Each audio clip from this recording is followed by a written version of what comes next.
happened before today. Today's a brand new day. It's a brand new season.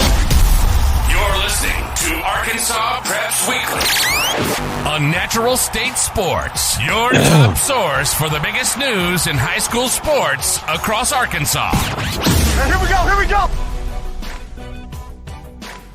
What is up, everybody? Thanks for joining us on episode 19 of Arkansas Preps Weekly here on Natural State Sports. My name is Kyle Sutherland, and we're back for another edition of our summer series, going to do the softball side this time around. Going to continue on with some softball and baseball stuff, so excited to get that going again. Been a pretty busy last couple of weeks. I always say once June 1 gets here that I'm going to be chilling for a little bit. That usually doesn't happen actually until about July 4th. So we keep everything rolling here, and this week we're going to talk with Ember Caldwell, the Van Buren alumna, now at Williams Baptist University. Had a breakout freshman season that we're going to talk about, and then, of course, her time as a Van Buren Lady Pointer, that they did things that they had not done in school history before with her in the circle. So we are really looking forward to this one with her. But, of course, before we get going, we got to pay the bills. So I want to tell you about our friends at Athletic Field Service of Arkansas, because a properly graded infield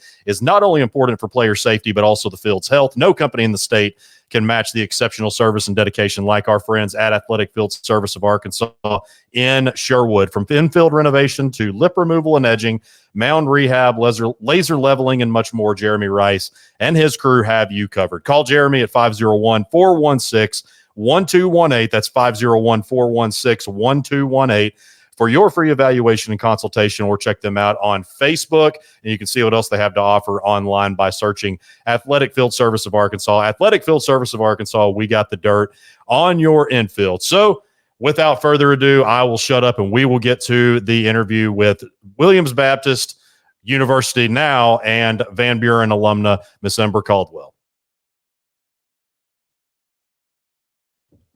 We are happy to be joined now by Van Buren alumna and current Williams Baptist University pitcher, Miss Ember Caldwell. Ember, it was always a lot of fun covering you back during your Lady Pointer days, and I know you had a really good freshman season at Williams Baptist this past spring, and we're excited to talk about that, but really appreciate you joining us.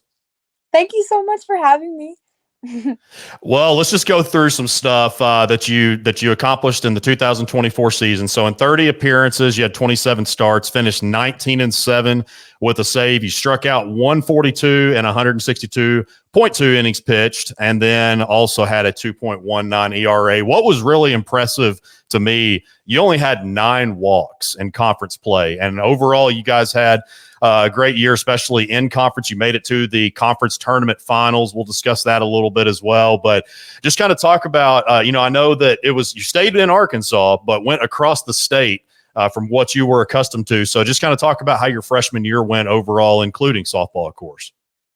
Well, my freshman year was amazing. I'm not really good with change, so I was worried, and I had a very hard time adjusting when I first went to Williams, because I'm so used to living close to Van Buren. I'm really proud of my hometown, and I'm really close to my family and my friends, and I had really good relationships here. And then that change was just a really big impact. But it was a really great first year. As I started settling in, I learned to love my coaches. My coaches treated me like family. They made me feel like I was at home. And my girls, they made me feel like I fit in, even though it was my first year there.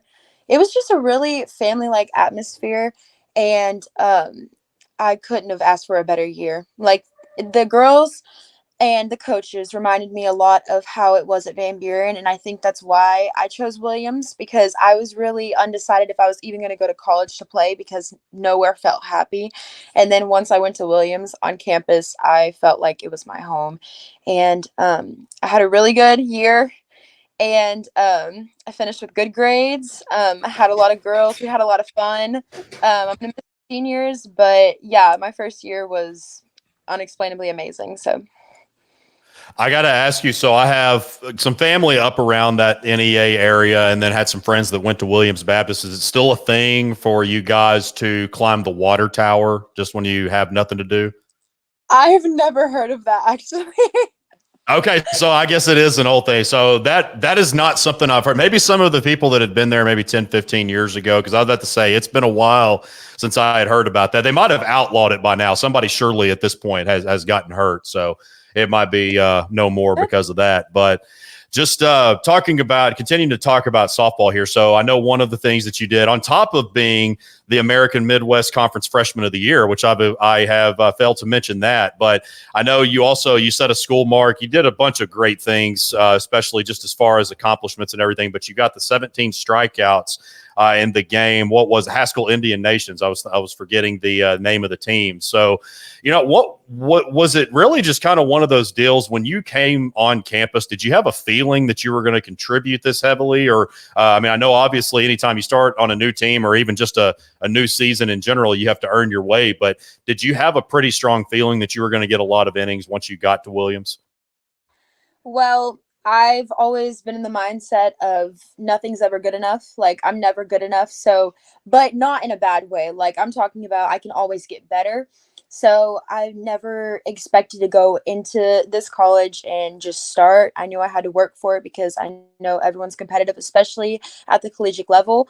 So, just because I pitched all the time at Van Buren, I still put in countless hours behind the scenes. Even after practice, I'd go and work.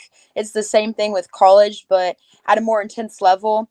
And I think just knowing that there's a lot of people with the same goal, because in high school, you never know what you're going to get. I was blessed with a great high school team and a great high school coach who had a competitive mindset. But with college, everyone's there for a reason. They want to play because it's like a job now, but it's a good job because it's something you love to do. So, but no, I kind of went into it as I'm going to have to work my butt off, just as I did in high school and travel ball. And I was perfectly okay with that because I've never been someone who can be okay with just not practicing outside. Because personally, if I don't practice, I can tell I don't do very well. So I knew I was going to have to work hard, and especially with teammates who push you in the right direction because everyone's trying to be the best. And I think that makes your team at the most strong level it could ever be. So no, I I didn't expect to pitch as much as I did, but with my work ethic, I expected to be up there and have compete, if that makes sense, against people, not compete in a bad way, but against my teammates on who's going to play and support them if I don't play and things like that. I just knew I was going to have to still work, but I still put in the time and effort and practice, and mental toughness practice is also a big thing, and I did that a lot. But I think that's what contributed to me playing as much as I did. And I'm glad you mentioned that competitive edge, just because that was going to be my next thing. One of the things that I've always admired about you is you pretty much demand the ball. And I don't mean that as in like you're going to override your coach, you're going to tell your coach what to do. But there's pitchers that want the ball, and then there's pitchers that demand the ball. People, baseball and softball junkies know exactly what I'm talking about. And you just threw and threw and threw.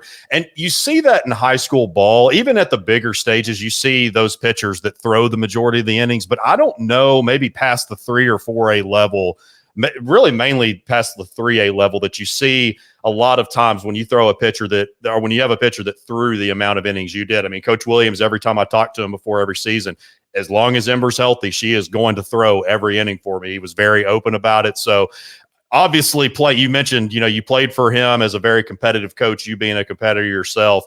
What kind of relationship did you and him? I'm sure y'all never had an argument whatsoever. No, had the best relationship. I couldn't have asked for anything more. I consider him like another father figure to me, because he's close with my dad and I'm close with him. And it was just because he took me in and he made me feel like somebody when I wasn't really as confident as a freshman coming into Van Buren, because I started at Alma and that didn't work out for me. So I moved to Van Buren, and it was kind of just to experience. I don't know, I just wanted to see what I could do with it because I saw something in the program. And I think since that year on, we created a culture that is unmatched. It's absolutely phenomenal, and I hope that it continues to go on with our graduating seniors from this last year, who are some of my best friends, but they helped put and carry on that culture after I left. And Me and Coach Williams, he was such a good coach. I can never explain how much he's done for me and how much he supported me. He always believes in me, no matter how many runs. If I gave up 50 runs, I promise he'd still give me the ball because he trusts me. And I think that's so important to have a great relationship with your coach and develop that trust, because you want them to know that they can believe in you, and that pushes you as a player because you want to do your best when your coach believes in you, especially if you have a good relationship. You want to do the best for someone who loves and cares for you. And he knew what we were capable of, and he supported us and he pushed us. He was never one to yell at us. Like he never would get in your face and yell at you. He was just so laid back, and he knew that we were good, and if we were all on, then we were going to perform to our best ability. And I think that he's a huge part of why Van Buren softball is what it is. Absolutely. He just lets us do our thing, and he sits back and lets us be the loudest team in Arkansas. I promise you that. We're the most cheering. We cheer the most. And as much as we were hated, and as much as of a target we had on our backs, I think it made us into the most competitive team that we could have been. I think that's interesting because I didn't even realize you were at Alma your freshman. Of course, that was right before I had come back to Arkansas. But that's interesting because you were at a different school. But and I hate even bringing up COVID anymore because I want to get past that. But we're still at that age where there's the kids like yourself that when you started your high school career. But that's interesting because you were at a new school. You lost your season. Everybody lost their season that year. So what were some things that you really took out of your freshman season, not being able to play it, and then also going to a new school for your sophomore season? Well, I started at Alma, and I moved in the middle of the year. And so I came my freshman year, and I was in the spring season at Van Buren, but I couldn't play because I moved too late. So I had to sit out. And I think that was a setback, but honestly, COVID happening, it cut the season short. But I didn't know what this team was capable of. And I think knowing myself from freshman year and knowing myself now, even from last year as a player, just looking at how underdeveloped I was, I think I've learned so much because COVID was such a setback, but I also think for my athletic ability, it was such a push forward for me because it allowed me to practice. It allowed me to do things that you couldn't do because you can't go out, and we didn't get to go to school. So I was set in the room, and even if like I didn't get to go anywhere, I'd go outside and practice. And I think that advanced me as a player because I have to work hard to be good. You know, some people are so naturally talented, and that is such a blessing for them. But I have to, if I don't work again, like I said earlier, you can tell that I haven't worked. But I think that it was such a blessing in disguise. And again, I believe God allows things to happen for a reason. And COVID was such a big setback for a lot of people, but for me, I think it allowed me to have time to myself and to learn who I was as a person, a player, an athlete, everything. And I think that developed me into the person I am today. So again, a lot of people can say a lot of things, a lot of negative things, but I think if you see the positive in it, then we don't have to, dwell on that because a lot of bad things did happen during that time. But just from that moment, Coach Williams, he already knew what our team was going to be. He knew the freshmen coming in after my sophomore year. So like Ashlyn Michael, Haley Allen, Michaela, Kylie, all of them. He knew that they were going to be good. He saw something in our future team. And that sophomore season, it wasn't the best. It was actually terrible, but he saw something in us. He saw the potential we had, and he saw how much we wanted it, even if we weren't, I don't know, we didn't work as well just because we were all new and we were all young. But as soon as junior season happened, it was that click that Coach Williams was talking about. He knew that we were going to have something special for sure.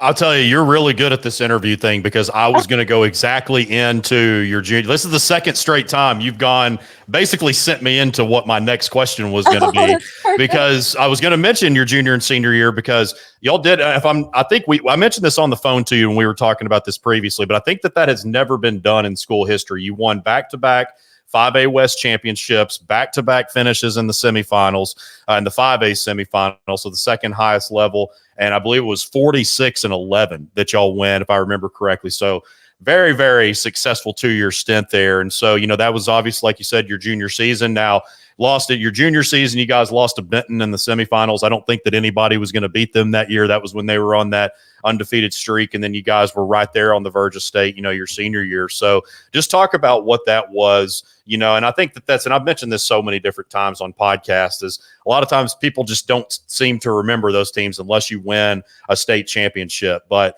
you guys still were able to accomplish a lot, obviously, what others were not able to do in school history. Right.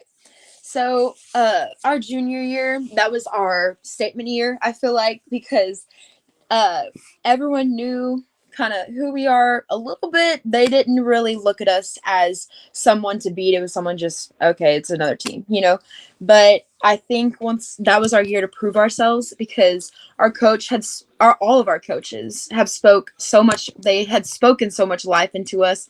And they, again, like I said, knew our potential, and they knew who we could be as a team.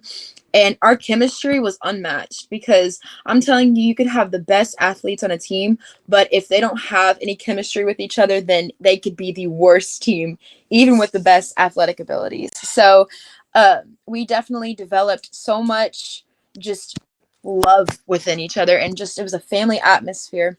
And that year, it's just so special. And it's both of those years they're just something I'll remember, because it just made Van Buren, like, it was just history. And when we got conference champions, no one expected us to do it. No one expected to lose to us. And we just went out and we showed who we were, and we proved who we could be. And again, we did get beat, but that still set the tone for the next year, our whole entire season, because again, we lost in single digits, and we just proved ourselves and who we could be. And that next season, my senior season, and that was when everyone hated us. And again, Coach Williams would always tell us that we had targets on our backs, because they hated us, because they knew even if they did beat us, that they couldn't stop us, because we were so unmatched, like, relationship wise, and we annoyed them, and they hated us so much. And again, I feel like you can lose everything, and we could have lost every game, but if we made them feel like they hated us, then I think we were doing something right, because we're memorable, because our team is special, and everyone knew that. And if we were hyped and we were up and all of us were working together as a team, no one could stop us. I'm serious. And our last game, it was rough, and because it was so close, 2-1, and we wanted it so bad.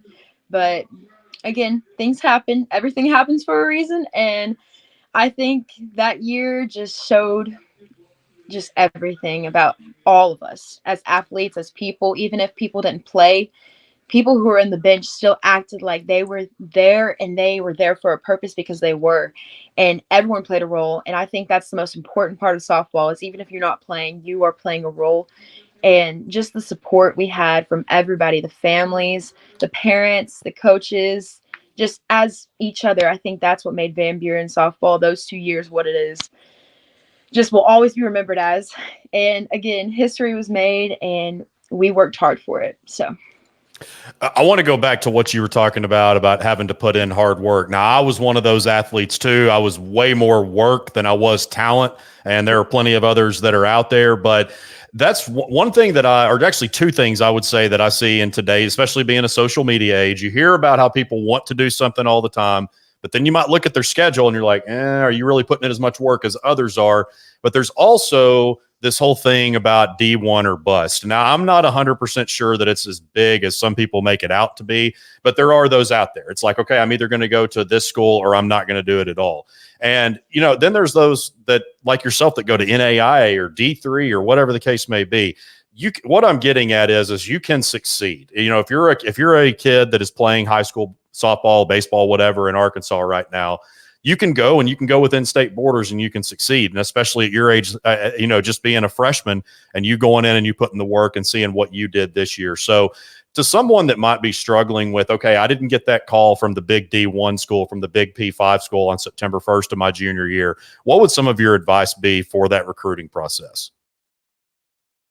So I believe that if you're in college as an athlete, you're doing something right. And I know that's not really preached. And again, if you are going D1 and like someone else is not going D1, they look at the D1 and be like, oh, you're so much better and all these things. But again, I don't believe in that. I think that college athletes in general, doesn't matter what division you are, you're doing something right and you worked hard for that, because colleges don't just give out freebies. Like, I believe that if you put in the hard work and the coach notices you, there's such a small percent of athletes that even go to college.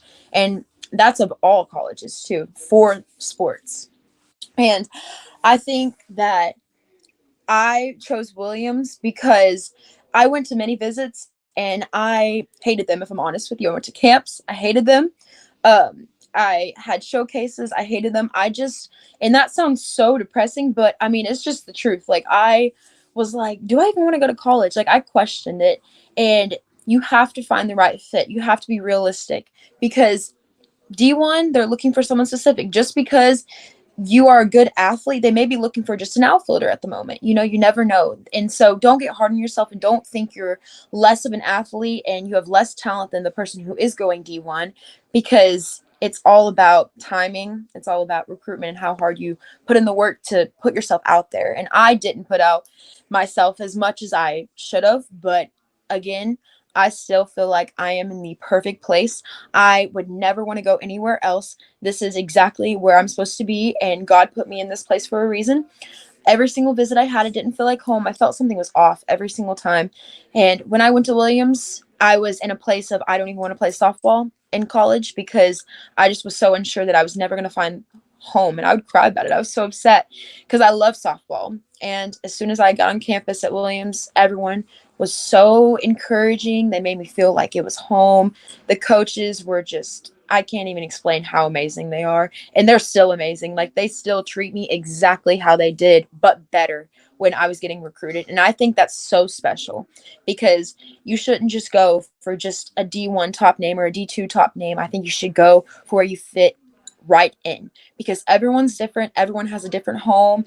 And I think when I went to Williams, like, you just know, when it's right. It doesn't matter what division, that is your place, and you're going to be there for 4 or 2 years, and you have to feel comfortable there. You have to feel like everything's going to be okay for those amount of years that you're going to stay, because it's more than just sports. It's more than just being an athlete, a college athlete. I mean, you're there for your career. You're there for a degree.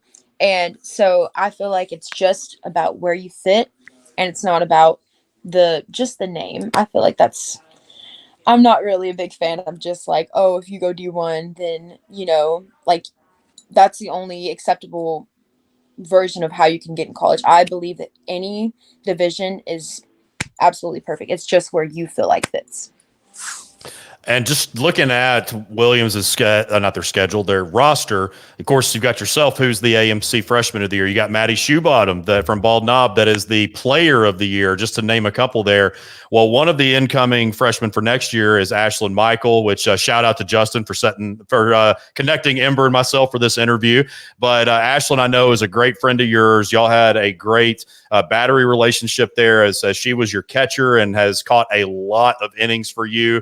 So what does that mean? A girl that is just so that you're so close with, like a sister relationship. And now, of course, she's got to earn her innings as well, just as you have, but likely going to be catching you again for at least the next couple of years at Williams. What does that mean to have her on campus with you? It's just absolutely amazing. I cannot express it enough how excited I am, because she's my best friend, and just watching her and how much hard work she's put in and everything that she's been through with her injuries and just everything. Like, I mean, I'm telling you, surgeries, injuries, she's been through so much, and she continues to persevere. It's absolutely admirable. And I'm so excited to play with her. And she's going to work hard, and she will outwork the person next to her. And she's always done that. And I love that about her, because it pushes me as a pitcher when I see a catcher who just cares about what they're doing. They push themselves. They work so hard, and she just happens to be my best friend. It's crazy. And I know Ashlyn's going to work, like I said, she's going to work hard at everything she does, and she's going to push me as I'm going to push her. And I think that's why we're so dynamic, because we push each other into the right direction. And that's why we work so good together, because we only get better because we just help each other. Just we bounce off of each other, and we're both hype. We have so much energy, and that's exactly what my coach Jessica Nutt at Williams loves. She loves energy. She loves people who look like they love to play the game. And that's why I fit perfect in, because Van Buren was the exact same way. Like, we were very energetic. We were obnoxious at times. I'm not going to lie. And, but I'm so excited for Ashlyn to be here. It was actually something when we first became best friends as a freshman, her and sophomore me, we had always dreamed about going to the same college together. It didn't matter where it was, but we had always dreamed about going to the same college together. And we talked about it, and it just happened to work out perfectly in God's timing and God's plan. And it was just an absolute blessing when it happened. And I'm just so excited for her to be here next year. We're going to be back, the duo. That's a really cool story. I think maybe Justin or somebody had, maybe Coach Williams had mentioned that to me, that y'all had pretty much from like your freshman sophomore season that you had talked about doing that. So that's always really cool to see those type of things. Yeah. But well, before we finish up here, I do got to ask you. I know I had mentioned to you I was going to ask you about this kind of stuff, but superstitions. I know that all athletes just about have them. Some coaches do. I had them as an athlete, listen to the same, and I was a football guy, but listen to the same song, drank the same drinks, ate the same food, that the whole 9 yards. What are some things that maybe before games, on game day, before you even get to the field, or during games, if any, are there any superstitions that you might have and have had throughout your career? Okay, so I have a superstition of hair. I feel like if I do good with one hairstyle, I gotta wear it until I don't do good. And I don't even feel like that's really a superstition. It's kind of just, I mean, it kind of is, but I believe that, like, if it's my hair, because I remember one time I put my hair in a ponytail, and I think I did bubbles, and I did awful. And then I put it back in the bun, my low bun that I usually do, and I did great. And I think that was just my signature hairstyle. I also take about 10 minutes to adjust my cleats. And if I don't adjust my cleats perfectly, then I feel like I'm not going to do amazing. I also have to have a nutrition tea or some type of energy drink from like 7 Brew before all of my games. And I don't know. I do some stupid things, but I feel like they're the real. I don't know. They've always helped me. I pray before every game. I don't feel like it's really a superstition. I warm up the same way. I kind of just try to keep everything the same because routine is so big. And also during the game, I will go out to the circle and I'll give my outfielder, my center fielder, how many outs we have. And I've done that every single time. And if I don't do that, then my rhythm's off and I'm going to do terrible that next pitch. That's just my mindset. Yeah. So, yeah. Hey, I don't blame. Even now, before I call football games on Friday nights, that day I always have a Mountain Dew, a Diet Mountain Dew, or a Coke Zero for lunch. Some people think both those drinks are disgusting, and I usually eat the same dinner. So I can't, whatever it might be, whether it's hair, whether it's cleats, whatever, I can't really judge. So we've all got them for sure. So. Well, we have been talking with Ember Caldwell, former Van Buren Lady Pointer and current Williams Baptist Lady Eagle. Ember, you were exceptional. I really appreciate you coming on with us. Definitely look forward. I know you got still got a good bit left in your college career, so we look forward to following that. Are you now? I know you're doing some work this summer. Are you doing any camps or anything like that? Like any pitching lessons?